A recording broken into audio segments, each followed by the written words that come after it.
Let's achieve today to excel tomorrow. Today our achievement is going to be comparing and ordering integers.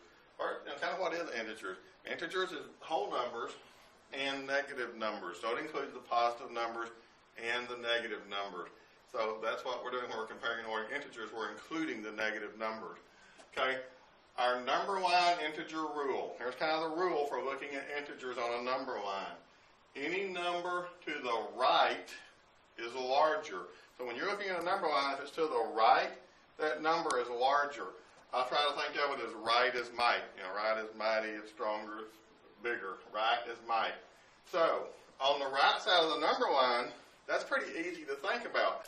You know, we can say, is 15 and 6, which one's larger? Well, we know 15 is larger than 6. It's to the right of the number line. On the left side of the number line, where's 0 down here, we have the same rule. So if we say negative 11 and negative 5, which one's larger? Negative 5 is larger. It's to the right. You're saying 5 is larger than 11 with negative, with integers, negative numbers? Yes.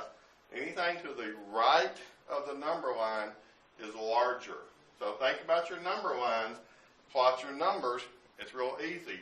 Look at an example. Put in order, least to greatest, and here's some numbers. So you may draw a number line.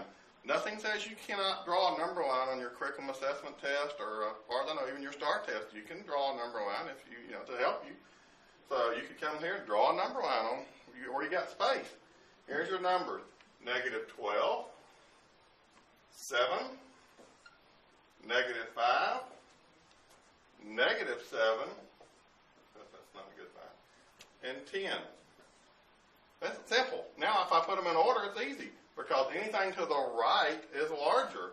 So if I put these in order from least to greatest, it's negative 12, negative 7, negative 5, 7, and 10. Okay? Real simple. Think of the number line anytime you do this. Also, you may want to turn your number line vertical. Think of a thermometer. You know, if it was 7 degrees outside, that's cold, but 2 degrees is colder, it's less. You know, it's less, the temperature's less, so it's colder. Negative 2 is cold, but negative 6 is colder, so negative 2 is warmer, it's closer to 0. You may think of it as a thermometer or as a number line. Sometimes you see these problems also as sea level. They say this is where the water's at. Submarine, helicopter. So think about those. That's also something else to kind of help you. Quickly, we'll just remind you of the signs because we're comparing greater, less. This points to the left. Kind of looks like a lazy L. That means it's the less. Other one's greater. The big number is always shooting the small number. Like negative 7 is bigger than negative 10. So it's shooting the small number. Just kind of a reminder of greater and less than sign. Okay, that should be a quick deal on ordering and comparing integers. We'll achieve today to excel tomorrow.